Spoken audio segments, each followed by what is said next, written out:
네, 안녕하세요. 최준영입니다. 오늘은 요즘에 가장 시끄러운 나라, 우리나라에서 이 나라 이야기가 이렇게 많이 나올 줄은 몰랐습니다. 캄보디아와 관련된 이야기를 해보려고 합니다.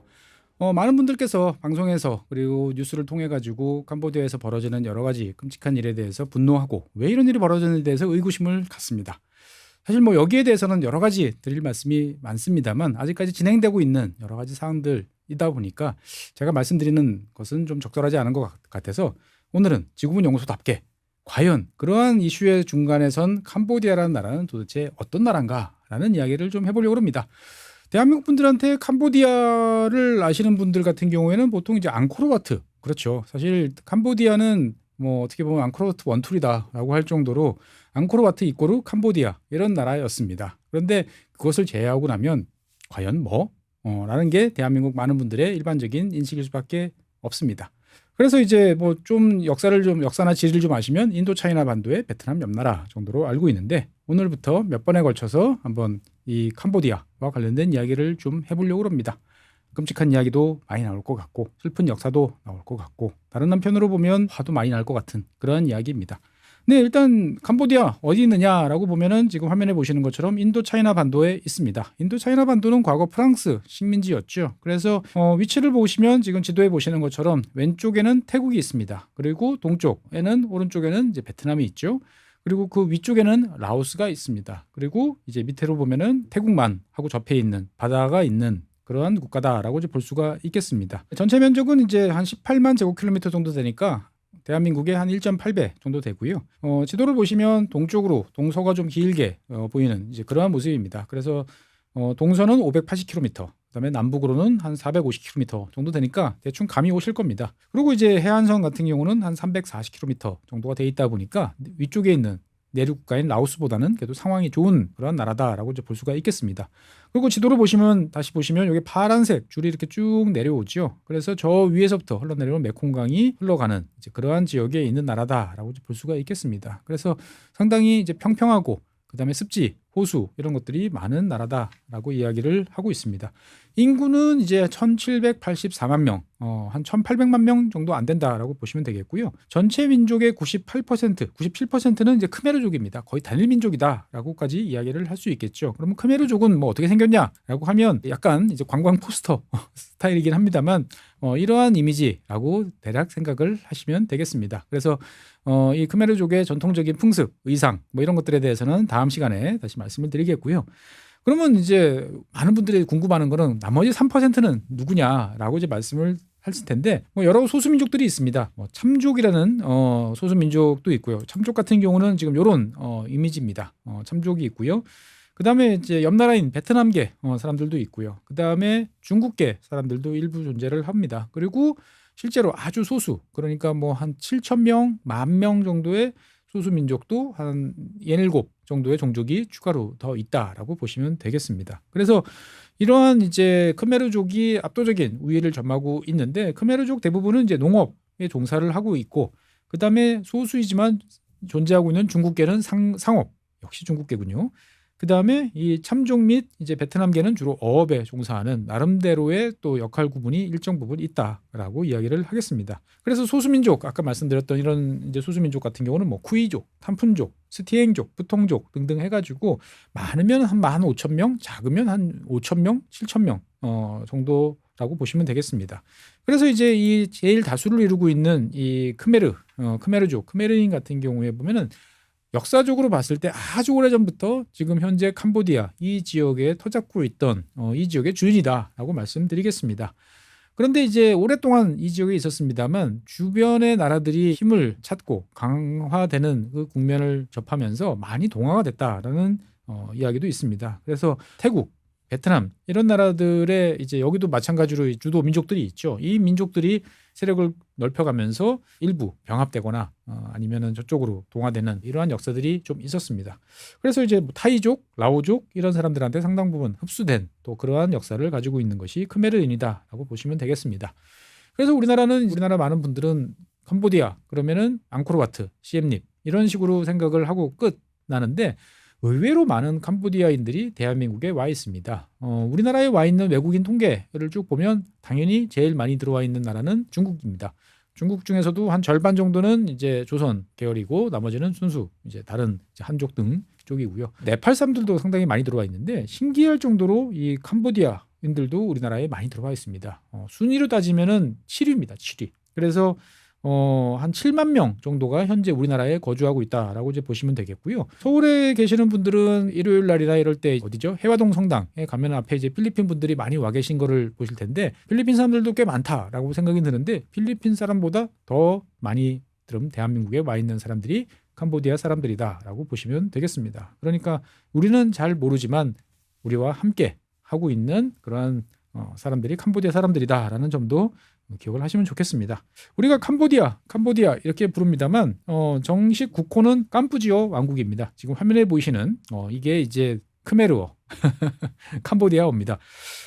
도대체 뭐 좋게 말하면 글자들이 아주 이뻐요. 하지만 읽으려고 보면은 이걸 도대체 어떻게 구분을 해야 될까 상당히 이제 어려운 그러한 이제 말을 독자적인 문자를 따로 쓰고 있습니다. 그래서 정식 국호는 캄푸지어 왕국이라고 이야기를 하고 영어로는 이제 캄보디아 왕국, 킹덤 오브 캄보디아라고 이제 보시면 되겠습니다. 그래서 그럼 캄보디아라는 이름은 도대체 어디서 왔느냐라고 보면 이 동네를 가리키던 산스크리트어가 이제 캄보자입니다. 캄보자. 이것이 프랑스 사람들이 들어온 다음서부터는 깡보주 이런 식으로 됐다가 영어가 들어오면서 다시 캄보디아가 됐고 우리나라에서는 캄보디아라고 부르면서 여러 가지 변천을 거쳤다라고 보시면 되겠습니다. 흥미로운 점은 북한은 또 우리와는 좀 다르게 불러요. 뭐라고 부르냐? 일본식 발음을 씁니다. 그래서 캄보지아라고 부릅니다. 뭔가 좀 다르죠. 그래서 이제 이 캄보디아 같은 경우에는 대외적으로 자기를 이렇게 불러주세요 하는 대외 호칭과 관련돼서 여러 가지로 변경을 했습니다. 그래서 캄보디아, 크메르, 캄푸치아, 캄보디아 등등 여러 차례 변화를 거쳐서 현재는 캄보디아로 이제 정착이 됐다라고 말씀드리겠습니다. 그러니까 뒤집어 말하면 그만큼 나라가 여러 가지로 순탄치 않은 길을 걸어왔다라고 정리를 해볼 수가 있겠습니다. 그래서 캄보디아 국기는 딱 보면 알아요. 이거 캄보디아 국기야. 직관적으로 알 수 있습니다. 이거 국기 그리기 시험하면 상당히 좀 어려울 것 같습니다. 아마 난이도 극상의 국기. 그러니까 보통 우리가 사우디아라비아 국기 힘들어 그러는데 제가 봤을 때 세상에서 가장 그리기 어려운 국기 중에 하나가 이 캄보디아 국기가 아닐까라고 생각이 되어집니다. 그래서 당연히 앙코르와트가 센터를 차지를 하고 있죠. 당연히 크메르 문화의 어떻게 보면 역사적 자부심 그리고 과거에 넘쳐났던 부와 관련돼 있는 영광스러운 기억을 국기 가운데 딱 박아놓고 있죠. 그리고 이제 빨간색은 불의에 대한 투쟁 그리고 청색은 캄보디아 농업과 환경을 상징한다 이렇게 이야기를 하고 있습니다만 어쨌든 중요한 점은 앙코르와트라고 볼 수가 있겠습니다. 그래서 다음 시간에 이제 캄보디아와 관련돼 있는 역사를 이야기를 해드릴 텐데 여러 차례 나라가 참 많이 바뀌었습니다. 그래서 왕국이었다가 그 다음에 또 공산화됐다가 또 괴뢰 국가가 섰다가 그 다음에 국제기구에 의한 이제 통치를 또 받다가 또 다시 공화국으로 또 변모하는 여러 모습을 보였는데 그때마다 거의 모든 경우마다 국기에는 어떻든 간에 앙코르와트가 존재를 합니다. 그래서 크메르 공화국이라고 하던 1970년부터 75년까지 쓰던 이 국기에도 이렇게 앙코르와트가 자리를 잡고 있고요. 그다음에 우리가 잘 알고 있는 크메르루즈 끔찍한 힐링필드 시절이었던 민주 캄푸치아라고 부르던 그 시절에도 이렇게 추상화된 앙코르와트가 가운데 딱 박혀 있는 모습을 볼 수가 있습니다. 그러니까 어떻게 보면 캄보디아 이꼬르 앙코르와트라고 이제 볼 수가 있겠죠. 그래서 앞서 말씀드린 것처럼 이 캄보디아는 독자적인 문자를 가지고 있다라고 볼 수가 있겠습니다. 그래서 확대를 해보면 상당히 예술적이다라는 생각이 많이 듭니다. 그래서 이 캄보디아어는 이제 우리와 마찬가지로 어족상 보면은 이제 고리버 계열로 이제 분류가 됩니다. 그래서 이제 이 태국 문자랑 좀 비슷하다라는 생각이 들어요. 저도 이거 보면서 그런 생각이 들었어요. 미얀마, 태국, 그 다음에 캄보디아 상당히 비슷비슷한 동글동글하고 좀 이렇게 귀여운 이제 그런 특성들이 이제 많은데 글자 종류가 되게 많습니다. 그래서 자음이 33개, 그 다음에 모음이 23개, 그리고 이중 모음과 숫자 등등 해서 10개 정도니까 합해 보면은 몇 개죠? 66개나 되는 많은 한글은 24개 뭐 이렇게 되니까. 이거 익히려고 그러면 저도 그래서 잠시 크메르어 한번 이렇게 쭉 봤는데 이거 익히려면 좀 각 잡고 좀 익혀야겠다라는 생각이 좀 들었습니다. 일단 글자만 알고 나면 그래도 뭐 어순에 대해서는 그래도 해볼만 해요라는 이야기가 나오는데 글쎄요 저로서는 잘 엄두가 안 나는 그런 건데 재밌는 점은 숫자를 읽는 방법 그리고 숫자에 관한 여러 가지 발음이 일부 우리나라와 좀 유사한 점이 있어가지고 또 여러 가지 또 흥미로운 점들이 좀 있습니다. 그러니까 30 같은 경우는 쌈섭이라고 이야기하고 40은 싸해섭, 만 같은 경우는 머은이니까 뭐 유사성을 찾으려면 좀 유사성을 찾겠다라는 생각도 좀 듭니다. 또 재밌는 점은 이제 6, 7, 8, 9 그러니까 원래 1, 2, 3, 4, 5는 별도의 가리키는 단어들이 있는데 6은 5 더하기 1, 7은 5 더하기 2, 8은 5 더하기 3, 9는 5 더하기 4 이런 식으로 이제 부른다고 합니다. 이건 또 불어의 영향인가? 라는 생각도 좀 들기도 합니다. 어떻든 간에 독자적인 문자를 가지고 있는 그러한 나라가 캄보디아다라고 볼 수가 있습니다. 그러니까 상당히 문화적 자긍심이 있을 수밖에 없겠죠. 그래서 이 캄보디아 다시 지도로 이렇게 보시면 보다 좀 선명하게 이제 보이겠죠. 일단 눈에 띄는 점은 위에서부터 내려오는 강이 눈에 띄고요. 그 다음에 거대한 호수가 눈에 띕니다. 그래서 이 캄보디아 같은 경우에 보면 18만 제곱킬로미터니까 우리보다 크다라는 점은 확실한데 인도 차이나에 있는 나라 중에서는 베트남, 라오스, 캄보디아 이렇게 되면 캄보디아가 제일 면적이 작다라고 말씀드리겠습니다. 그리고 이제 전체적으로 보면 이 나라가 평평합니다. 그래서 지금 그 화면을 보시면 이 초록색으로 지어진 지역이 평지죠. 해발 고도도 낮고 상당히 평탄한 지역, 농사짓기 좋은 지역인데 국토의 대부분 지역이 이런 식으로 평지다라고 이제 볼 수가 있겠고요. 일부 지역이 저 북쪽에 가면은 일부 산, 그 다음에 베트남과 경계 지역의 산, 그리고 이제 태국과의 국경 지역의 일부 산맥들이 존재하는 모습들을 볼 수가 있습니다. 그래서 이 캄보디아 같은 경우에 보면은 나라 전체가 평평한 그리고 아직까지 개간되지 않은 그런 지역도 꽤 많다라고 이야기를 하는 거죠. 그래서 이 캄보디아 같은 경우에는 지도상에서 보면 가장 눈에 띄는 것은 이 똠레샵 이제 호수입니다. 앙코르와트 구경 가신 분들은 보통 이제 앙코르와트 갔다가 뭐 그 다음 날인가 한 번씩 여기 가서 여러 가지 배 타고 둘러보시는 코스를 많이 하시는 걸로 알고 있습니다. 그래서 보시면 이제 수상 가옥들 이런 데 이제 가서 한 번씩 보시는 이런 코스들도 많고요. 이 톤레삽 호수 같은 경우에 보면은 이제 매우 규모가 크고 특징적인 점은 우기와 건기에 있어서 면적 차이가 많이 납니다. 그러니까 이 위성 영상으로 보시면 잘 알 수 있는데요. 오른쪽 같은 경우는 건기예요. 그러니까 톤레삽 호수가 크지만 이 정도 사이즈다라고 볼 수 있는데 좌측을 보시면 이 구름에 가려서 좀 안 보이긴 합니다만 이렇게 보이는 대략 푸르게 보이는 이 전체가 다 이제 톤레삽 호수 영역이다라고 보시면 되겠습니다. 물론 이제 이쪽은 메콩강 이쪽으로 이제 나가는 거지만 톤레삽 호수 자체만 봐도 면적이 매우 커졌다라는 것을 알 수가 있겠습니다. 그래서 어떻게 보면은 캄보디아 같은 경우는 물이 상당히 풍부한 이제 그런 나라다라는 이미지를 갖는데 이 톤레삽 호수가 이제 큰 기여를 이제 하고 있다라고 말씀드리겠습니다. 그래서 이 뭐 가보신 분들은 아시지만 캄보디아 같은 경우는 매우 더운 나라죠. 그래서 열대 몬순 기후 그러니까 건기와 우기가 있고 상당히 덥다라고 보시면 되겠습니다. 1월 같은 경우가 25도 그리고 3월 이후 한 4월 달 되면은 섭씨 40도가 넘어가는 매우 뜨거운 그러한 지역입니다. 그러니까 우기가 언제냐라고 하면은 우기는 보통 이제 5월부터 이제 시작이 된다라고 그러는데 최근 들어 점점 늦어져 가지고 이제 그 봄철에 이제 가뭄 피해가 뭐 발생하는 일도 종종 있는 것 같습니다. 그리고 이제 9월, 10월 그러니까 최근 저희가 지금 있는 이 시기가 우기의 절정이다라고 이야기를 합니다. 그러니까 덥고 습한 이제 그러한 나라가 캄보디아고요. 이 동남아시아 지역 중에서도 가장 더운 지역 중에 하나다. 특히 이제 뭐 프놈펜이나 이런 이제 수도 지역 같은 경우는 더더욱이나 그런 것 같습니다. 물론 저 북쪽에 있는 이제 높은 지역에 가면 좀 선선하고 합니다만 나라 전체가 좀 더운 나라인 것은 분명합니다. 그래서 수도는 이제 프놈펜이라고 이제 하는 그 지역입니다. 보통 이제 캄보디아는 빈공국, 저개발 국가로 이제 분류되다 보니까 되게 못 살고 가난하고라고 이미지를 갖는데. 그렇다고 그래가지고 도시의 풍경이 꼭 그렇지는 않습니다. 고층 건물도 의외로 많고요. 활발하게 최근 들어서 여러 가지 맞춤놈들이 많이 들어서는 모습들을 보여주고 있습니다. 그러니까 의외인데? 라고 생각을 해볼 수가 있겠습니다. 그래서 얼마든지 사진을 이쁘게 잘 찍으려고 하면 좋은 모습들 볼 수가 있습니다. 그래서 이 화면에 보시는 것처럼 이 프놈펜 같은 경우에도 이 두 개의 강이 합류하는 이제 메콩강과 헤로라는 강이 합류하는 이제 그러한 지역에 있습니다. 그러니까 전체적으로 좀 낮은 저지대가 아무래도 많겠죠. 그래서 이제 이 프놈펜 지역에 보면은 이제 크메르어로 이제 호수를 뜻하는 벙이라는 단어가 들어가 있는 이걸 접두사로 쓰는 지명이 많이 포함되어 있는 것을 알 수가 있습니다. 역사적으로 보면 이제 프랑스인들이 이 지역에 진출해서 이 지역을 통치하기 시작한 19세기 후반 그러니까 정확히는 이제 1867년부터 이 프놈펜이 이제 이 지역의 수도 역할을 지금까지 계속 해오고 있다라고 말씀드리겠습니다. 최근에 이제 뭐 여러 가지 사건을 통해 가지고 캄보디아에 대해서 이런저런 이야기가 나오고 있습니다만 캄보디아의 정치, 그리고 이제 캄보디아 뭐 행정 체계에 대해서 여러 가지 이야기들이 많이 나오는데 이 캄보디아는 정치 체계를 보면은 이제 입헌 군주국입니다. 즉 왕이 존재한다라고 이제 볼 수가 있죠. 그래서 현재 이제 왕은 지금 화면에 보여드리는 이제 노로돔 시아무니라는 이름의 왕이 2004년부터 현재까지 재임을 하고 있습니다.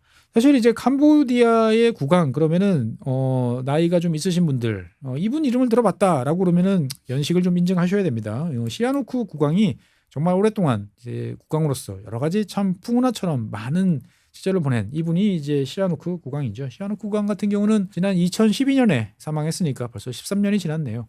이 시아누크 국왕 같은 경우는 뒤에서 다시 말씀드리겠지만 북한과 되게 친밀했습니다. 특히 김일성 주석과 상당히 인간적으로 친했던 그런 상황이 많이 있었어요. 그래서 여러 가지 국내적인 상황, 크메르 루즈 이런 거 했을 때 해외 망명 생활을 꽤 오래 했죠. 한 6년 했나?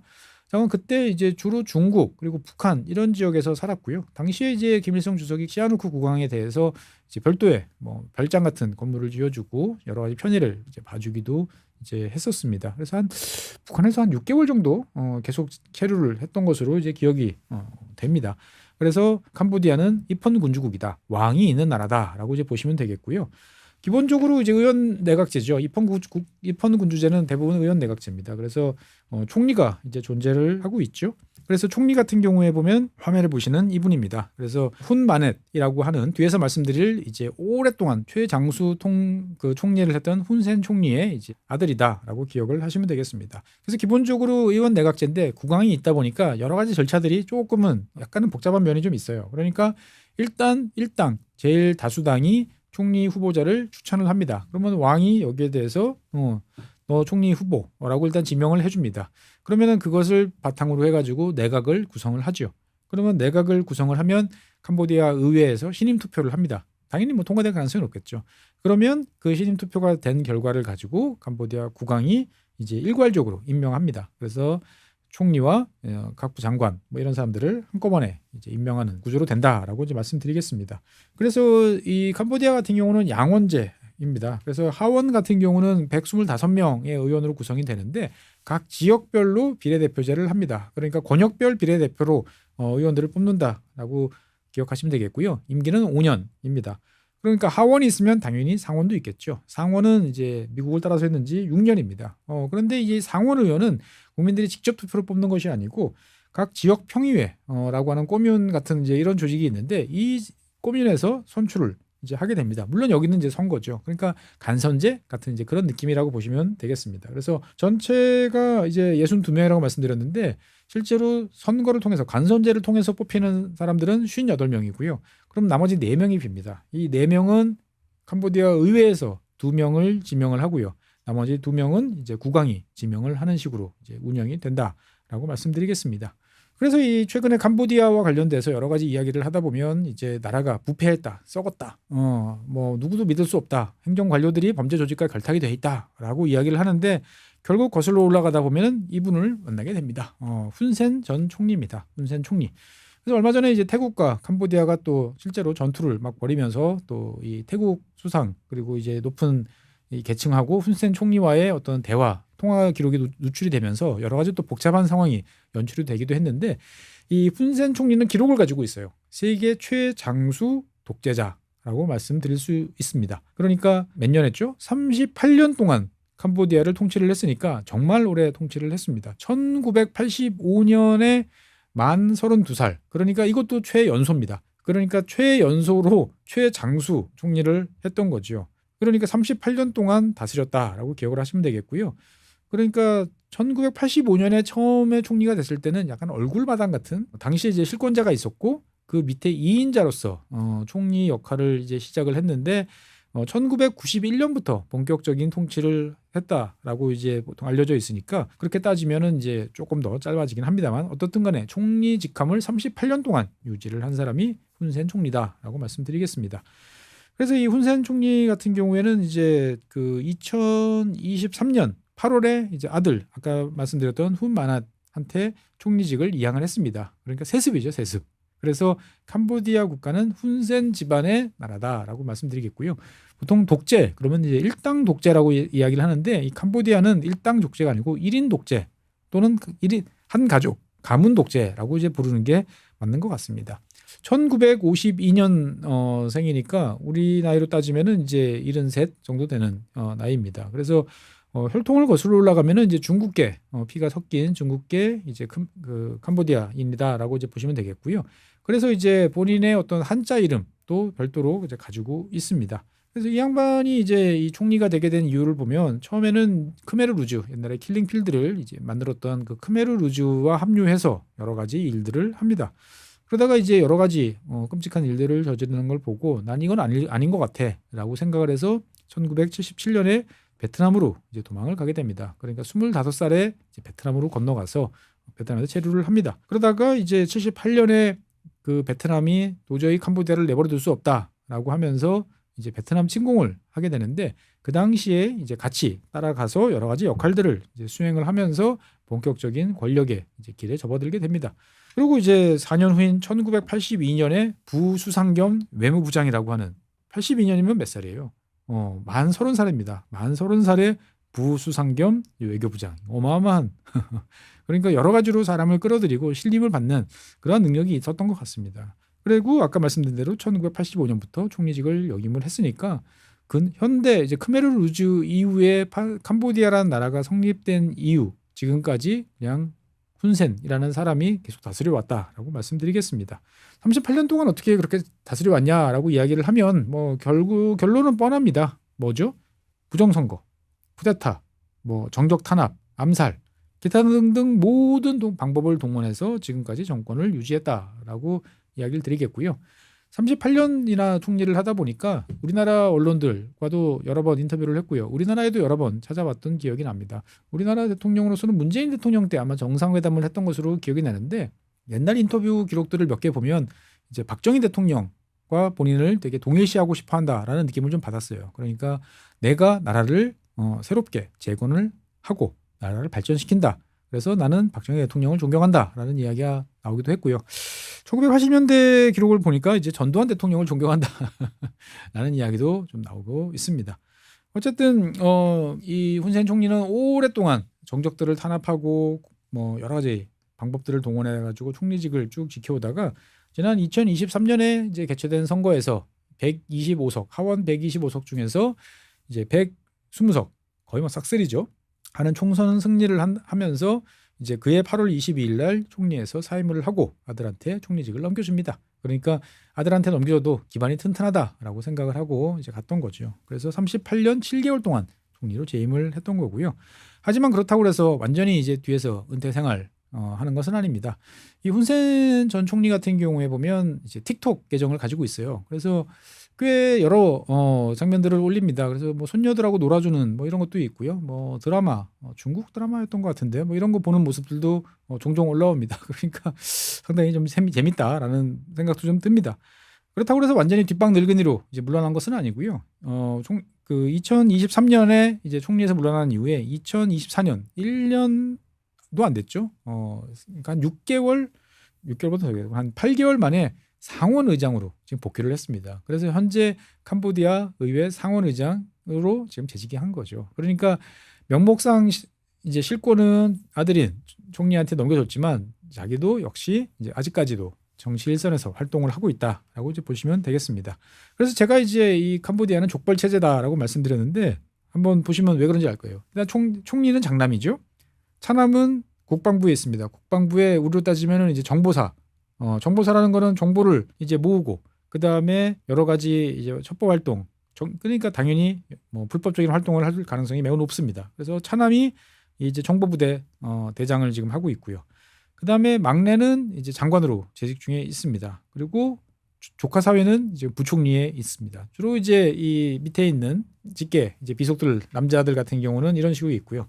딸들은 뭐 하느냐? 맏딸은 이제 언론을 꽉 장악하고 있습니다. 그러니까 텔레비전 방송국, 그 다음에 신문사 등등 여러 가지 매체들을 보유를 하고 있어요.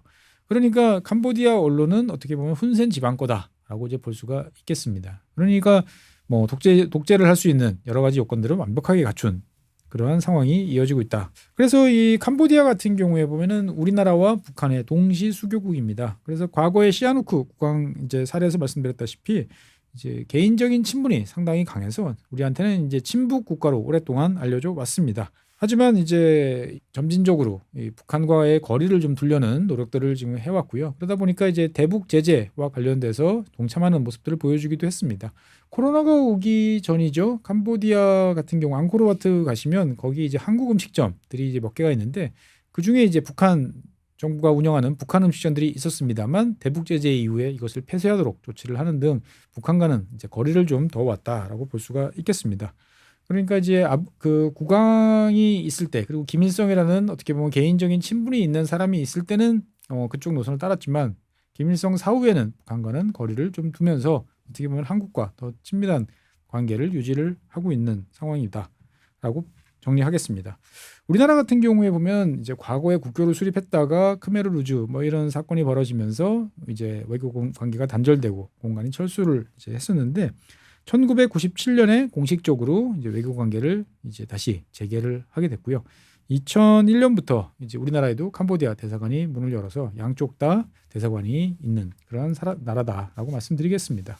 어쨌든 캄보디아는 이제 메콩강 그리고 인도 차이나 반도에 있는 나라로서 서쪽에는 태국, 동쪽에는 베트남이라는 나라와 그 사이에 있다 보니까 여러 가지로 역사적으로 얽힌 게 이제 많고요. 그 다음에 당연히 이제 프랑스 식민지를 또 경험을 하다 보니까 이런저런 일들도 많이 겪었죠. 그래서 역사적으로 보면 도대체 왜 그랬을까라는 생각도 많이 들고 그리고 옛날에 킬링필드라는 영화에서도 잘 묘사됐던 것처럼 자국민들을 정말 어떻게 보면은 벌레도 그렇게 죽이기가 힘들 정도로 많이 죽인 그런 역사를 가지고 있어요. 그게 어떻게 가능했을까? 왜 그랬을까?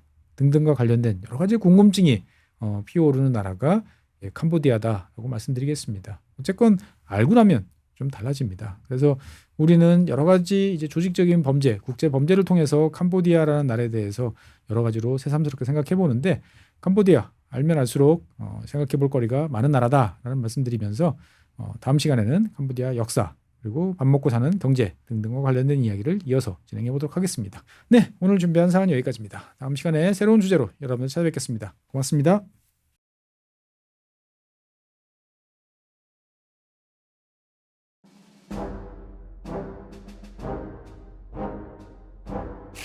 네, 안녕하세요. 최준영입니다. 오늘은 캄보디아 이야기를 계속 이어서 해보려고 합니다. 지난 시간에 캄보디아 이야기에 대해서 많은 분들께서 많은 관심 보내주셔서 대단히 감사하다라는 말씀드리고 싶고요. 다른 한편으로 보면 참 이게 좋은 긍정적인 관심이어야 되는데 어떻게 보면 참 안 좋은 상황에서 나온 관심이라는 게 여러 가지로 참 안타깝습니다. 많은 분들께서 이제 캄보디아라는 나라에 대해서 상당히 부정적인 인식을 가질 수밖에 없는 그러한 이제 사건이 일어났고 지금도 계속 진행형이죠. 여러 가지로 이제 앞으로도 이것과 관련된 이야기들이 많이 나올 것 같습니다. 그런데 우리는 여기서 한번 생각해 볼 필요가 있습니다. 캄보디아란 나라는 왜 그런 나라가 됐을까? 라는 질문을 우리 한번 던져볼 필요가 있죠. 사실 정상적이지 않다라고 우리가 생각을 하면 거기에 따른 분명히 뭔가 이유가 있을 겁니다. 잘 아시겠습니다만 캄보디아는 세상에서 가장 끔찍한 일을 겪었던 그러한 나라입니다. 대규모로 자국민들을 살해했던 이제 그러한 일들, 조직적인 살해. 어떻게 보면 다른 민족, 다른 국민을 쳐들어가서 한 경우도 있습니다만 아니면 장기간에 걸쳐서 10년, 15년에 걸쳐가지고 그런 일을 진행하는 경우도 이제 간혹 있었죠. 그런데 단 3년 만에 인구 800만이던 나라에서 220만 명이 사망하는 그러니까 3년 만에 자기네 나라 사람들 중에 4분의 1이 죽어나왔다. 그것도 끔찍한 방법으로. 더더군다나 살아남은 사람들도 갈갈이 찢겨가지고 가족을 이루지 못하는 그러한 상황을 겪은 사람들 입장에서 봤을 때 보면은 그 후유증은 어떻게 보면은 한 세대, 두 세대를 넘어서 지금도 계속되고 있는지도 모르겠습니다. 그래서 오늘은 어떻게 보면은 캄보디아 역사 중에서도 가장 슬프고 분노스러운 그런 이야기를 오늘 좀 해보려고 합니다. 화면을 보시죠. 화면을 보시면 상당히 끔찍한 그러한 모습이 보입니다. 이게 다 진짜입니다. 네. 그 당시 이제 캄보디아에서 벌어졌던 끔찍한 일들로 인해서 많은 지금 화면에 보시는 이런 일들이 이제 벌어졌었죠. 그나마 시간이 지나서 이제는 그래도 어떻든 과거의 기억을 잊지 말고 이러한 비극적인 일들이 만들어지지 않았으면 좋겠다라고 하는 기념관에 이렇게 전시가 돼 있으니 그나마 다행일까요? 어쨌든 아까 220만 명이 사망을 했다고 그랬습니다. 1975년 기준으로 캄보디아의 인구는 800만이었어요. 그런데 220만이 사망을 했습니다. 그런데 그 중에서 절반이 넘는 138만 명, 거의 140만 명 가까운 경우는 처형입니다. 인위적으로, 조직적으로 살해를, 정말 창의적인 방법으로 사람을 살해해서 140만 명을 죽였고요. 그러면 나머지 80만 명은 누구냐? 당연히 그런 과정에 사회가 정상적으로 유지될 수 있었겠습니까? 그러니까 기아, 질병, 기타 등등 여러 가지 방법으로 인해 가지고 사망을 했다라고 볼 수가 있겠습니다. 어떻게 보면은 캄보디아에 있었던 이 3년은, 끔찍했던 이 시절은 사람을 죽일 수 있는 모든 방법을 동원해서 고문하고 처형했다. 사람이 어디까지 악마스러워질 수 있는지를 보여주는 그러한 순간이 아니었을까라고 저는 생각이 되어집니다. 그냥 곱게 죽였으면 차라리 괜찮을 텐데, 사람이 생각할 수 있는 모든 방법으로 사람을 고문하고, 그러다가 또 생각할 수 있는 모든 창의력을 발휘해서 사람을 죽이는 그러한 일을 했던 나라, 참 여러 가지로 생각을 많이 할 수밖에 없습니다.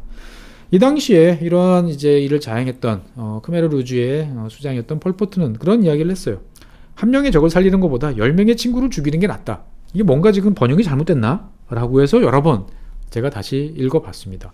우리 같으면 그런 이야기를 하겠죠. 10명의 친구를 잃는 것보다 한 명의 적을 죽이는 것이 낫다. 라고 했는데 거꾸로입니다. 그러니까 우리 내부에 스파이가 있어.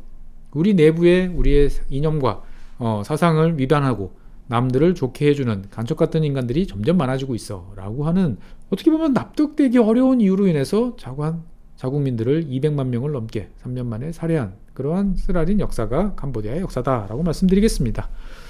어쨌건 캄보디아 역사, 너무 먼 이야기 말고 2차 세계대전을 전후한 이야기부터 해보죠. 원래 이제 인도차이나 반도, 지금 베트남, 라오스, 그리고 캄보디아가 있는 이 인도차이나 반도는 지난 19세기 때부터 프랑스의 식민지로 역할을 해왔습니다. 그래서 2차 세계대전 때 프랑스 같은 경우에는 당연히 인도차이나 반도를 일본에게 내줬죠.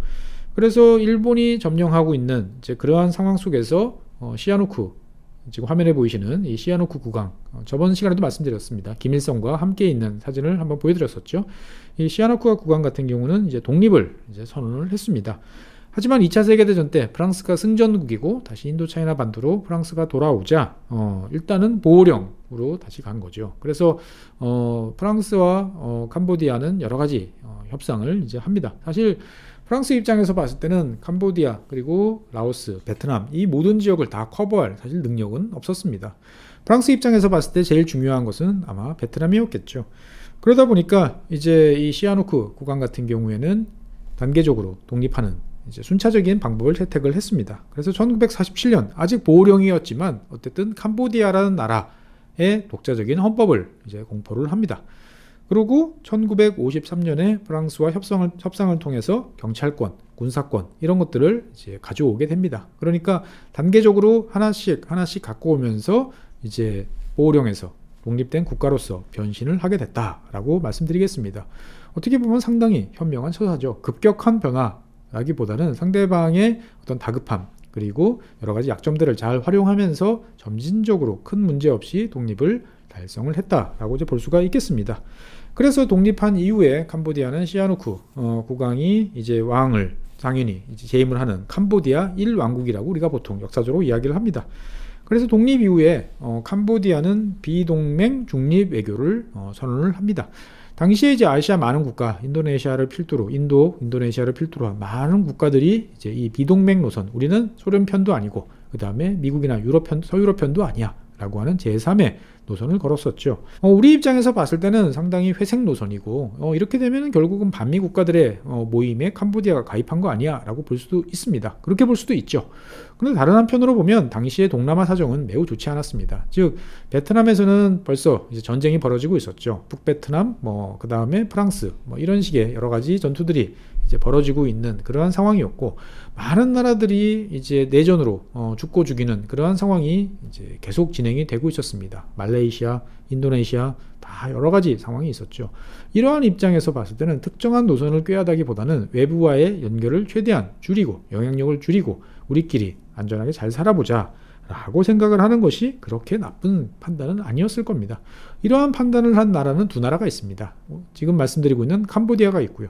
다른 한편으로는 미얀마가 있습니다. 두 나라는 공통점이 있죠. 다 불교 국가입니다. 그리고 쌀이 많이 나는 그러한 국가입니다. 그러니까 최소한도 국민들을 굶어 죽일 그러할 가능성은 없는 거죠. 다른 나라와 뭐 교류를 하지 않는다고 해서. 하지만 상황은 그렇게 원하는 대로 돌아가지는 않았습니다. 시간이 지나서 이제 1960년대가 되고 베트남 전쟁이 점점 치열해지자 이 베트남 서쪽에 있는 이제 캄보디아 입장에서 봤을 때는 여러 가지 문제를 겪기 시작을 하게 됩니다. 즉 베트남 전쟁에 이제 휘말려 들어가기 시작을 했던 거죠. 그래서 미국 같은 경우에 보면은 베트남전에 점점 수렁으로 빠져 들어가게 되면서 이 여러 가지로 많은 어려움을 겪습니다. 그 중에서 이 도대체 북베트남에서 남쪽으로 어떻게 많은 인력과 물자들이 계속 오는가에 대해서 이제 연구를 하기 시작하고 북베트남 같은 경우에는 우리가 잘 아는 호치민 루트라고 하는 여러 가지 우회 루트를 경유해서 남쪽으로 내려가는 작업들을 했던 거죠. 즉 라오스를 경유하고 캄보디아를 지나서 남베트남으로 내려가는 그러한 일들을 해왔습니다. 그래서 이러한 지역들을 오로지 인력으로 자전거로 많은 물자를 나르는 어마어마한 일들을 해냈던 것이 북베트남의 이제 노력이었죠. 그래서 어떻게 보면은 사람의 의지를 표현하는 것이 이러한 호치민 루트를 지나다니는 이러한 자전거의 모습이 아닐까 싶습니다. 베트남의 어떻게 보면은 독립투쟁, 독립의지를 보여주는 것이 이러한 사람의 자전거였죠. 하지만 미국이 이걸 가만히 지켜보고 있었을까요? 당연히 이 지역에 대한 대규모 폭격을 통해서 초토화하는 작업들을 진행을 합니다. 그래서 여러 가지 물고 물리는 어떻게 보면은 쥐와 고양이 같은 그러한 일들이 벌어지는 거죠. 주간이 안 되니까 야간으로, 야간이 되니까 그러면 미군 같은 경우에는 건식을 만들어서 야간에 공습을 한다. 그럼 여기에 대해서 다시 베트남 같은 경우에는 그 당시에 막 등장했던 다양한 휴대용 지대공 미사일들을 동원한다든지 기타 등등의 방식으로 미국을 또 공격하는 여러 가지 일들이 벌어지게 됩니다. 어떻든 지금 지도를 보시면 미군은 베트남 전쟁 당시에 어마어마한 양의 폭탄을 투하를 합니다. 그런데 그것이 북베트남 그리고 남베트남 전쟁터뿐만 아니고 인접한 나라에도 어마어마하게 많은 포탄이 떨어졌다는 것을 알 수가 있습니다. 그러니까 지금 이 캄보디아 지역 지도를 보시면 상당히 넓은 지역이 이제 그 당시에 미국의 폭격 대상이었다. 이러한 상황 속에서 이제 1970년 3월에 이제 친미 쿠데타가 벌어집니다. 즉 미국과 연결이 있던 론놀이라는 장군이 이제 쿠데타를 일으켜서 시아누쿠 국왕을 추방을 하고 그 다음에 왕정에서 공화국으로 전환을 시킵니다. 이런 상황이 되다 보니까 이제 미국 입장에서 봤을 때는 더 부담 없이 많은 양의 이제 폭탄을 투하를 하게 되는 거죠. 그래서 보다 명확하게 요 지도를 보시면 더 이해가 되실 겁니다. 호치민 루트가 북쪽에서부터 내려와 가지고 이런 식으로 남베트남까지 연결이 되는 루트가 있고요.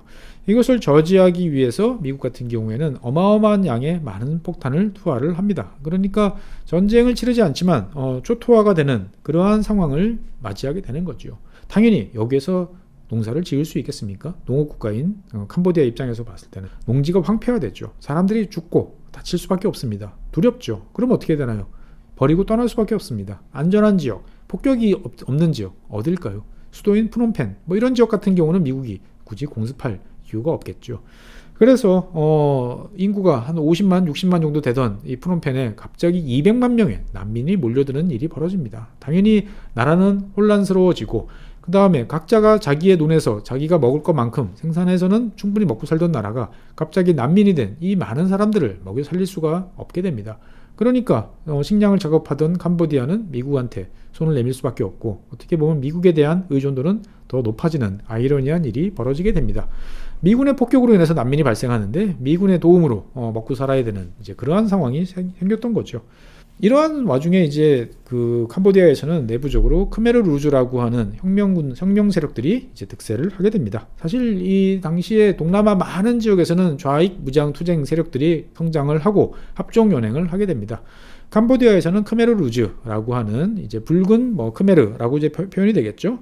이 공산주의 반군 세력들이 등장을 하게 됩니다. 1960년에 출범을 했고요. 처음에는 이제 특정한 이제 사회주의 이론을 따르는 공산주의 이론을 따르는 분파였지만 시간이 지나갈수록 범사회주의 그리고 친미 정부인 론놀 정부에 반대하는 세력들 그리고 친미 세력을 처단하겠다고 생각하는 어떠한 반미 세력들의 결집이 이루어지면서 빅텐트처럼 이제 점점 형태가 커지게 됩니다. 그러면서 다양한 세력들이 결집이 되고 세력을 이제 키워나가게 되는 거죠. 하지만 이제 미국이 베트남 전쟁과 관련돼서 계속 있을 때는 그렇게 기세를 떨치지 못합니다. 하지만 1973년 3월 미국이 베트남에서 전면적으로 철수를 하게 되자 더 이상 캄보디아 친미 정권은 버틸 수가 없는 상황이 되는 거죠. 그래서 1975년이 되자 이제 크메르 루즈가 수도인 프놈펜을 점령하는 일이 벌어집니다. 어떻게 보면은 베트남에 이어서 이제 캄보디아도 이런 일을 겪게 됩니다. 그래서 이때만 해도 어떻게 보면은 이제 매세가 떠나간 곳에 독자적인 새로운 국가를 건설하겠다라는 생각이 드는 거죠. 그런데 이 당시에 들어왔던 크메르 루즈 군들의 모습을 보면 베트남하고는 많이 이제 다릅니다. 여러 가지로 다르죠. 뭔가 지금 아프리카나 이런 지역에서 보는 반군들의 모습들하고 상당히 유사하다라는 느낌을 지워버릴 수가 없습니다. 다른 한편으로 보면 상당히 어린 그런 병사들이 많이 보이게 됩니다. 정규군이라는 이제 베트남, 북베트남군하고는 많이 다른 말 그대로 진짜 반군들이 국가를 전복하는 이제 그러한 일이 벌어지게 됩니다. 여러 가지 이제 일들이 벌어질 수밖에 없는 이제 그러한 상황이 생기게 됩니다. 일단 크메르 루즈는 이 론놀이 이제 미국으로 도망가죠. 하와이로 이제 망명을 한 다음에 시아누크 국왕을 다시 데리고 옵니다.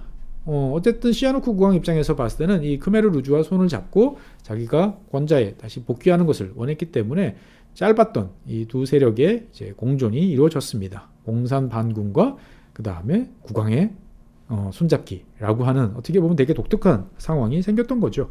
이 크메르 루즈를 이끌고 있던 사람은 이제 폴포트라는 이 폴포트라는 이름 들으면 어우 끔찍해라고 하는 생각이 드시면 좀 연식이 되신 거죠. 이 폴포트 같은 경우는 본명은 이제 살로트 소르라고 보통 이야기를 합니다. 그래서 그냥 평범한 가정? 아니야. 어떻게 보면 평범하기보다는 중산층, 상당히 유복한 가정에서 태어났습니다. 그래서 이제 캄보디아는 불교 국가였으니까 9살 때 이제 이 불교 국가에서는 1년 정도 보통 어릴 때 출가를 하는 이제 그런 경험들을 하죠. 그래서 9살 때 출가를 해서 1년 정도 삼위승으로 이제 생활을 하게 되는데 이게 이제 아마 정신적으로 상당히 큰 영향을 미쳤던 것 같습니다. 평범하게 자라던 이제 이 폴포트 같은 경우는 24살 때 프랑스로 유학 갈 기회를 잡게 됩니다. 그래서 이제 파리로 넘어가게 되죠. 그러면서 이제 파리에서 여러 가지 세력들, 특히나 이제 좌파, 공산주의 이런 세력들을 보게 되면서 독립과 관련돼 있는 여러 가지 생각들을 하게 됩니다. 그러면서 본격적인 이제 활동에 나서게 되는 거죠. 그래서 1951년에 이제 프랑스 공산당에 가입을 하게 되고요. 당시 프랑스 공산당 같은 경우는 상당히 다양한 노선들이 있었는데 폴포트 같은 경우는 스탈린 그리고 모택동과 관련되어 있는 여러 가지 노선들을 적극적으로 추종하는 그러한 이제 성향을 띄었다라고 이야기를 합니다. 그러면 어떤 이제 성향이냐라고 보면은 이제 한 크게 세 가지로 볼 수가 있겠습니다. 폴포트가 생각했던 혁명을 성사시키기 위한 세 가지 요인은 뭐냐면은 지식인과 농민이 연대를 해야 된다. 두 번째, 끝까지 아주 물고 늘어져야 된다. 세 번째, 평등주의, 모두가 동등한 이런 평등주의를 결코 포기해서는 안 된다. 어떻게 보면 맞는 말이에요. 그런데 과연 이러한 생각을 끝까지 지켰는지는 한번 지켜보시죠. 폴포트는 1953년에 이제 귀국을 하게 됩니다. 1953년 캄보디아는 이제 독자적으로 이제 독립을 하게 된 이제 그러한 상황에 독립된 국가에 이제 복귀를 하게 됩니다.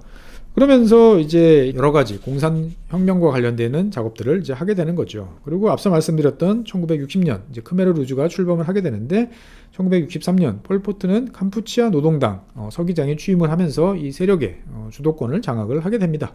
그러면서 이제 폴포트는 이제 캄보디아에 맞는 공산주의 노선과 관련된 여러 가지 생각들 그리고 이야기들을 합니다. 대표적인 것으로 이제 지상의 유토피아를 건설하겠다라는 어떻게 보면 사실 유토피아를 건설하겠다라고 하는 사람들의 생각은 상당히 위험한 생각입니다. 어쨌든 폴포트는 기본적으로 캄보디아라는 나라 같은 경우에는 농업국가, 농민이 위주된 국가라는 생각을 하게 되고요. 그 다음에 모든 사람들이 평등해야 되고 이것을 불교의 어떤 이론과 접목시키는 놀라운 사상적 융합을 달성을 하게 됩니다. 그러니까 이제 지상에 모두가 평등한 그러한 나라를 만들겠다라고 하면 이게 불교로 갑자기 튀면 어떤 이야기가 되죠? 무소유로 넘어가게 됩니다. 모두가 아무것도 가지지 않는 그러한 나라가 되면 어떻게 될까요? 당연히 여기에는 자본주의라는 것이 없습니다. 뭐가 있어요? 자본주의죠.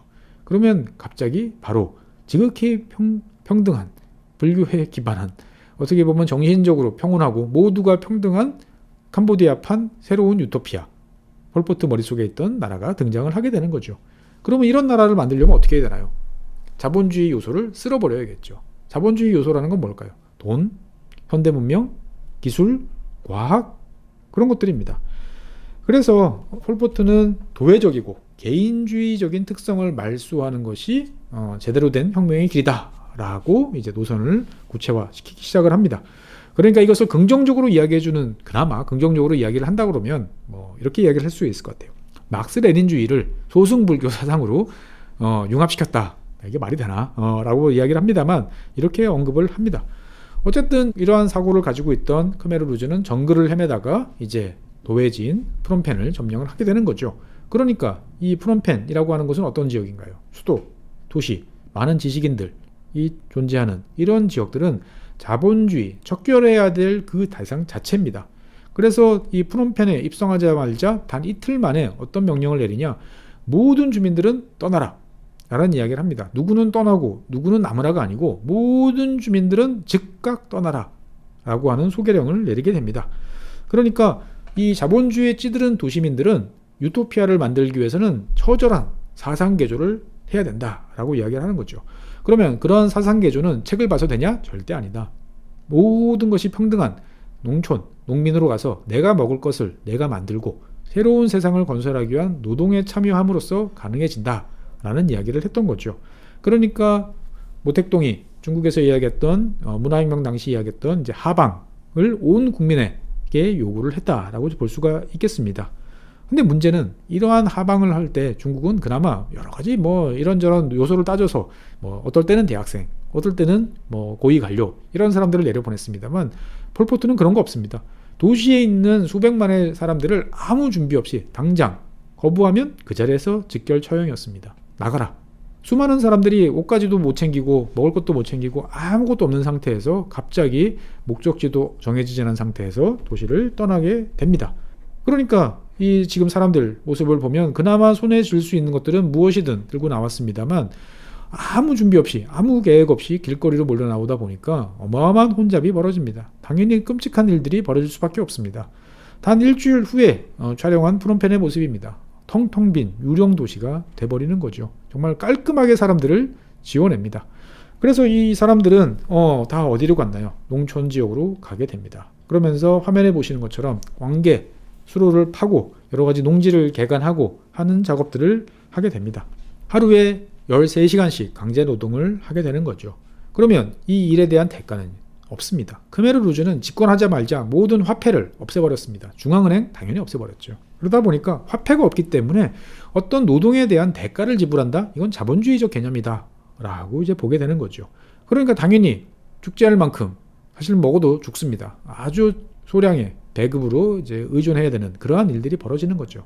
남자, 여자, 노인, 어린이 필요 없습니다. 모두가 다 무조건 일을 해라 라고 하는 상황이고, 더더군다나 지금 화면에 보시면 어떠한 기계도 보이지 않습니다. 기계라는 것은 자본주의의 영향이다. 모든 것은 우리의 농민의 손으로, 인민의 손으로 하는 것이 진정한 유토피아를 구현한다 라고 생각을 했던 거죠. 그래서 실제로 사람들이 굶어 죽어 나갑니다. 도시민들이 농사를 지어 받겠습니까? 처절한 일들이 이제 벌어질 수밖에 없는 거죠. 그런데 여기에 대해서 이 크메르 루즈는 뭐라고 이야기를 하느냐? 배고픔은 가장 공산혁명을 달성하는 데 있어서 효과적인 질병이다 라고 이야기를 합니다. 평등해야 되기 때문에 한 사람이 굶으면 모두가 굶는 게 맞다 라는 이야기를 합니다. 우리 입장에서 봤을 때는 미쳤군, 이런 이야기를 할 수밖에 없는 이제 그러한 상황이 되는 거죠. 그러면서 이제 이 사람들을 대상으로 이제 도시에서 비워서 그 다음에 농촌으로 간 사람들을 이제 이때서부터 찾아내서 학살하는 일들이 벌어지기 시작을 합니다. 왜? 어쨌든 고쳐서 쓸 수 있는 사람들이 있고 고쳐서 쓸 수 없는 사람들이 있다라고 생각을 했던 거죠. 그러면 누구는 고쳐 쓸 수 있냐? 농민들. 그 다음에 육체노동에 종사하던 노동자. 이 사람들은 조금만 고치면 어떻게 보면 유토피아 건설에 참여할 수 있는 사람이 된다라고 생각을 했던 거죠. 그러고 난 다음에 나머지 모두. 그러니까 보통 누군가를 처단한다라고 했을 때 보면 특정 세력을 처단해요. 근데 캄보디아 같은 경우는 노동자, 농민을 제외한 모든 사람들을 처단하는 게 목표였습니다. 그러니까 스케일이 다르겠죠. 그러면 그 사람들을 판별하는 기준들 뭐냐? 누가 노동자였는지, 누가 농민이었는지 어떻게 구별하느냐, 여러 가지 이야기가 있습니다. 첫 번째, 외국어를 알면 일단 처단입니다. 영어로 말을 합니다. 뒤에서 프랑스어나. 돌아보면 직결 처형입니다. 안경을 쓴 사람들은 당연히 지식인으로 몰려가지고 다 직결 처분입니다. 손바닥을 만져서 굳은 살이 없으면 지식인으로 몰려서 처분입니다. 피부가 하얀색, 햇빛을 보지 않은 사람들도 지식인으로 몰려서 직결 처형, 사형에 처하게 됩니다. 연필을 가지고 있는 사람들도 당연히 처분 대상이죠. 그 다음에 시계를 봐서 읽을 줄 알면, 몇 시인 줄 알면 지식인입니다. 모두 처형 기준에 해당되는 거죠. 이런 기준들이 40가지가 넘었습니다. 40가지를 모두 충족하는 게 아니고 40가지 중에 한 가지라도 해당이 되면 직결 처형을 받게 됩니다. 그러다 보니까 엄청난 일이 벌어졌죠. 불교 국가인데 불교 승려 당연히 처단 대상입니다. 86%가 처형이 됐습니다. 무슬림 같은 경우도 일부 존재하고 있었는데 절반, 그 다음에 카톨릭 신자 절반이 사라졌습니다. 지식인들에 대해서는 정말 더 훨씬 처절하게 처단을 합니다. 전체 의사의 89%가 사라집니다. 심지어 교사 같은 경우도 75%가 살해당합니다. 우리 입장에서 봤을 때는 이해가 잘 안 되지만 운동선수도 자본주의의 천병으로 몰립니다. 그래서 2,000명이 처단이 됩니다. 그러다 보니까 판사 같은 경우도 500명이 넘는 사람들이 처단이 됩니다. 그래서 이러한 일이 끝나고 났을 때 단 4명만이 살아남았습니다. 그러니까 모든 재판 이런 것들은 없어지는 거죠. 당연히 우리가 알고 있는 근대 국가, 현대 국가의 기본이라는 것이 모두 사라지게 됩니다. 그러면 이런 사람들을 도대체 어떻게 죽였냐? 독일 같은 경우는, 나치 같은 경우에 보면은 이제 독가스를 통해서 대량으로 살상을 했었죠. 그런데 캄보디아 같은 이런 국가에서 그러한 독가스 같은 고급 기술을 사용할 수는 당연히 없었습니다. 처음에는 총으로 했었습니다만 이러한 사람들을 처형하는데 총알도 아깝다라는 이야기가 나옵니다. 그러면서 총을 쓰지 않고 사람을 죽이는 다양한 방법들이 등장을 하게 됩니다. 비닐봉지로 사람을 목 졸라 죽인다든지, 드릴로 사람의 머리를 파서 죽인다든지 하는 일들이 벌어집니다만 제일 많은 것은 그냥 때려 죽입니다. 지금 화면에 보이시는 이 물건 같은 경우가 머리를 가격해서 많은 사람들을 죽이는데 많이 사용됐던 그러한 둔기입니다. 정말 끔찍한 방법으로 수많은 사람들이 죽게 됩니다. 그래서 희생자, 아까 보여드렸던 처음에 봤던 많은 두개골들을 보면 전체 한 64%가 두개골이 깨진 상태로 나옵니다. 그 다음에는 질식, 그리고 그 다음에 교수형, 기타 등등 수많은 방법들이 동원이 됩니다. 더 끔찍한 점은 일단 어린이부터 먼저 죽입니다. 왜? 얘네들이 커서 부모가 죽은 거를 복수하겠다고 오는 것을 막겠다라는 명분이었던 거죠. 그래서 심지어 그런 이야기까지 합니다. 공산주의는 딱 2명만 있을 때 가장 완벽하게 성립할 수 있다라고 이야기를 하는 거죠. 사람은 2손이 있다. 한 손은 생산을, 한 손은 적을 죽이는. 그래서 2손이 있는 거다라고 이야기를 하게 됩니다. 참 끔찍한 그러한 상황이 이제 벌어지게 되는 거죠. 그러다 보니까 이게 처음에는 목표가 분명했습니다. 그런 아까 말씀드렸던 피부색이 하얀 사람, 안경 쓴 사람, 책을 들고 있는 사람, 외국어에 반응하는 사람, 이런 사람이었는데 이런 사람들을 다 처단을 하고 나면 될까요?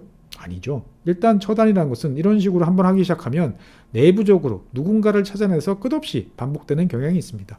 이제부터는 크메르 루즈, 자기들 자체적으로 내부적으로 외부의 스파이를 찾아낸다라는 명목으로 죽고 죽이는 일들이 비일비재하게 벌어집니다. 그래서 그 당시에 그런 이야기가 공식적으로 나왔습니다. 사람은 크메르인, 그러니까 캄보디아 사람인데 CIA가 이 사람 몸 안에 베트남 사람을 넣어놨다라는 이야기가 나오는 거죠. 그러면 그걸 어떻게 확인해야 되냐? 죽여서 갈라보면 안다. 말도 안 되는 그러한 일들이 횡행하게 되는 거죠. 그래서 수많은 사람들이 죽어나갑니다. 살아남은 사람들은 그래도 어떻게 됐을까요? 살아남은 사람들에 대해서는 철저한 분리 정책을 실시합니다. 무슨 말이냐? 공산주의라는 것은 봉건주의도 자본주의도 아니죠. 그러기 위해서는 자본주의에 익숙한 사람들은 처단합니다. 봉건주의는 뭐냐? 우리가 전통적인 가족을 중심으로 한 핏줄, 혈연 이런 거죠. 이거 역시 척결돼야 될 요성입니다. 그러면 어떻게 되느냐? 모든 사람들을 분리시킵니다. 여성은 여성대로, 남성은 남성대로, 아이는 아이대로. 그러면 가족은 어떻게 되느냐? 가족을 해체하는 게 목적이었던 거죠. 그래서 그런 식으로 모아놓은 노인들은 당연히 일할 능력이 없다고 살해됩니다. 그 다음에 가족들끼리 그래도 어디 숨어가지고 자기들끼리 있는 사람들은 화목해 보인다고 몰살. 웃으면 아직까지 봉건주의 잔재에서 벗어나지 못했다고 또 살해됩니다. 도대체 이 죽음의 구렁텅이에서 어떻게 벗어날 수 있을까요? 이 와중에도 후속 세대는 있어야 되지 않겠습니까? 결혼은 허용합니다. 근데 그 결혼 같은 경우도 국가가 강제로 지정을 하는 거죠. 당시에 크메르 루즈 시절 당시의 결혼식의 모습입니다. 거의 뭐 재판소에서 지금 사형 처분을 하는 듯한 그러한 모습이 있겠죠. 일면식도 없던 사람들을 그냥 짝짓기를 시킵니다. 그러한 결혼식을 바라보는 사람들의 모습입니다. 어떻게 보면 정말 참 말도 안 되는 그러한 상황인 거죠. 다른 한편으로 보면 평등을 내세우다 보니까 기계적 평등입니다. 남자와 여자의 능력은 똑같다. 똑같은 일을 할 수 있다. 남자가 60kg짜리를 들면 여성도 60kg를 들 수 있다. 못 드는 것은 혁명정신 부족이다. 못 드는 여성들은 그 자리에서 직결 처분됩니다. 그러한 일들이 벌어지는 것이 캄보디아의 1970년대 모습이었던 거죠.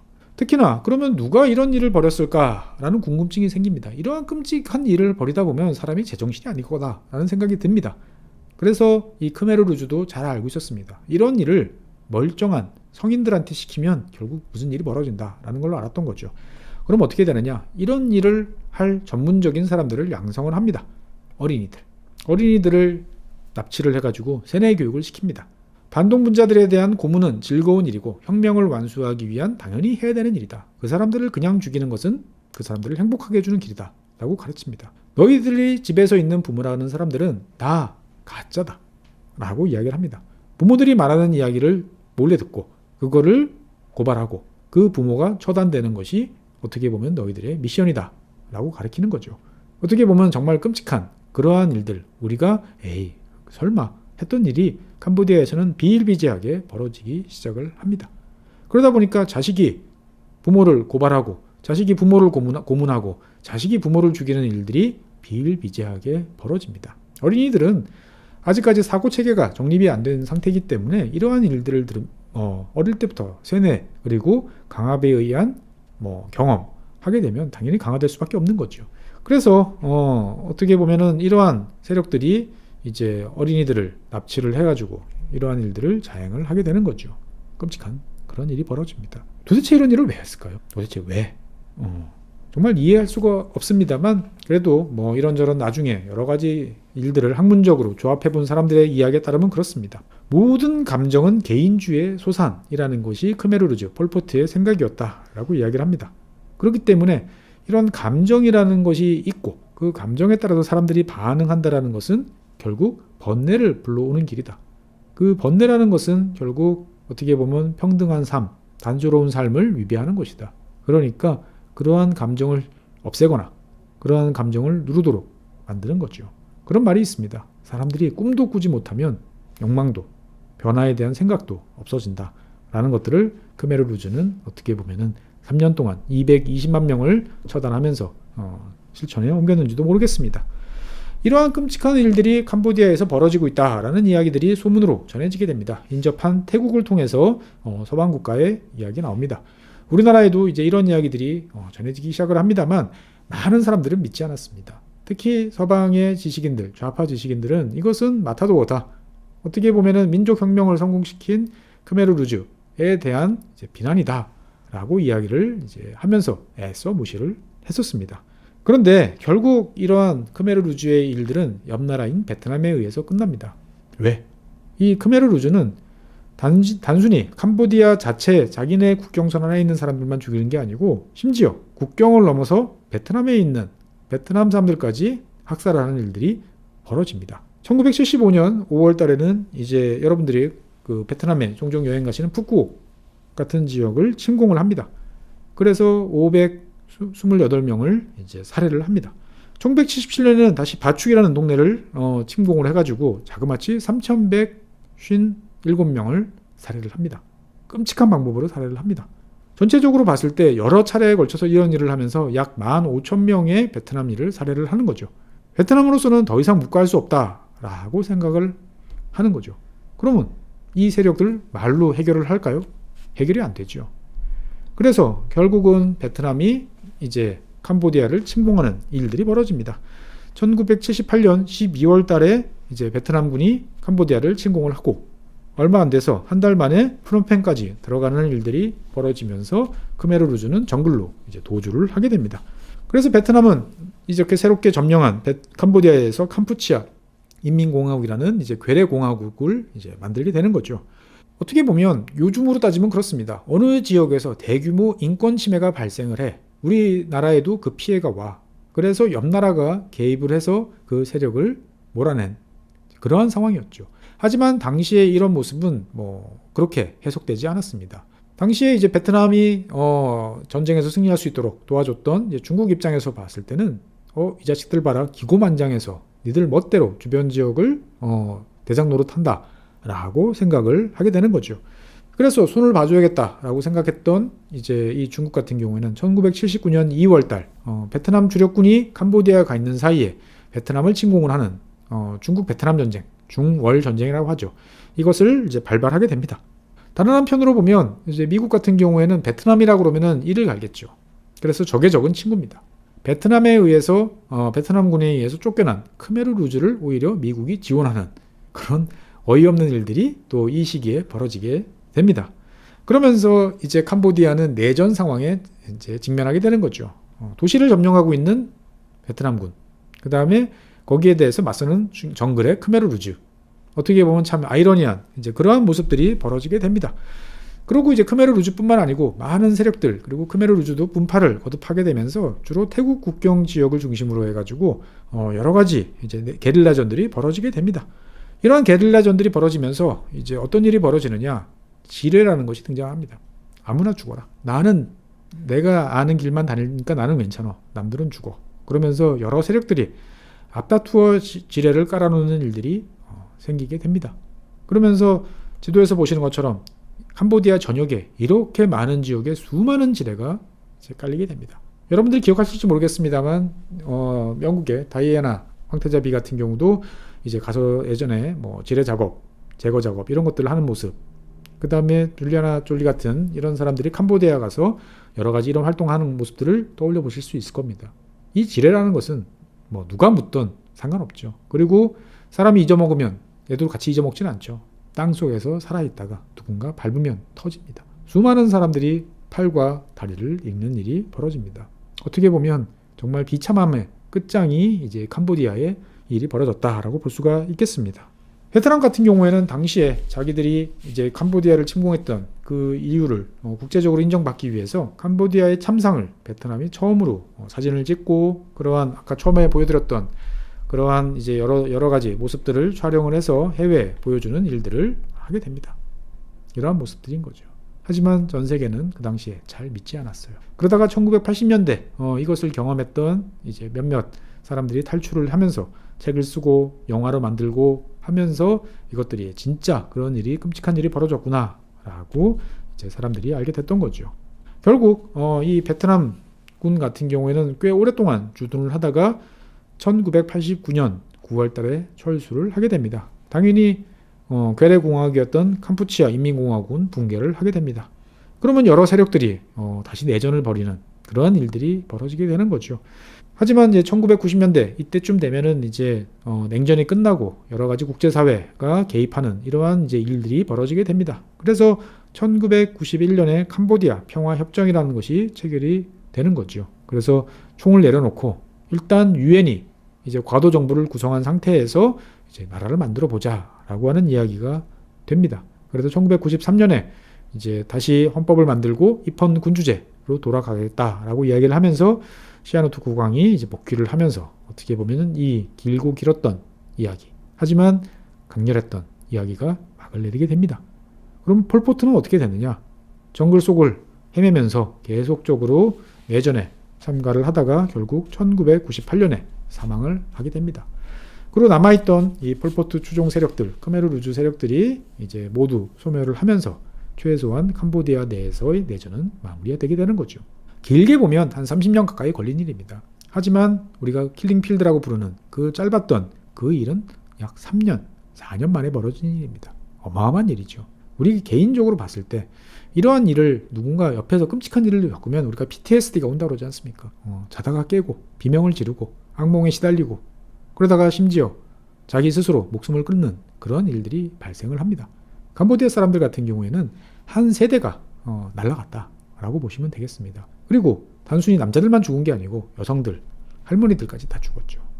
어떤 사회의 기업이라는 것은 여성을 통해서 전승이 됩니다. 그래서 어떤 일이 있었고 인간으로서 갖춰야 될 도리는 무엇이고 어떻게 살아가야 되는지에 대한 지식은 알게 되는 거죠.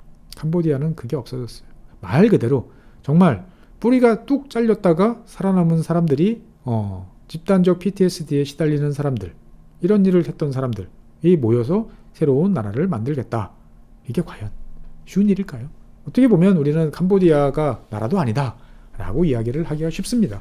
또 그러한 일들, 우리가 분노하는 일들이 벌어진 여러 가지 이유들이 있겠죠. 그거는 맞습니다. 그런데 다른 한편으로 보면 캄보디아가 겪었던 이런 일들에 대해서 우리는 어느 정도는 좀 알고 있어야 될 것 같습니다. 그래야만 여러 가지 상황들에 대해서 우리가 이해를 하고 도울 건 돕고 책임을 물을 건 묻고 하는 냉정하면서도 어떻게 보면 해야 될 일은 할 수 있는 그러한 모습을 우리가 가질 수 있지 않을까라는 생각이 듭니다. 제가 어릴 때 어떻게 보면은 이러한 캄보디아와 관련된 이야기는 저한테는 되게 익숙했습니다. 대한뉴스에서도 나오고 그 다음에 단체 영화 관람 이런 것들도 많이 했습니다. 어떻게 보면 에이 지겨워 라고 이야기를 했던 것이 저 생각인지도 모르겠어요. 그래서 나이를 먹고 새삼 이러한 일을 떠올리면서 옛날 기억 자료들을 다시 뒤적이면서 참 끔찍했습니다. 지금 봐도 끔찍한데 그러한 일들을 당시에 겪었던 사람들은 도대체 어떤 일이었을까? 그리고 그러한 일을 자행했던 사람들은 지금 몇 살일까요? 60년대 후반생 정도가 이런 일들을 많이 했겠죠. 그러면 제 나이 또래일 겁니다. 50대 중반, 50대 후반. 여러 가지로 생각해 볼 것이 참 많다라는 생각이 듭니다. 어쨌든 캄보디아와 관련되어 있는 역사 여러 가지 이야기를 할 것이 있습니다만 우리는 폴포트, 크메르 루즈에 의해서 발생했던 끔찍한 제노사이드에 대해서 알고는 있어야 될 것 같아서 오늘은 마음 불편하고 여러 가지로 슬픈 이야기를 좀 해드렸습니다. 네, 오늘은 캄보디아 두 번째 이야기를 여기까지 하도록 하겠고요. 다음 시간에 다시 캄보디아와 관련된 다른 이야기로 여러분들 찾아뵙겠습니다. 지금까지 시청해주신 여러분 대단히 감사합니다.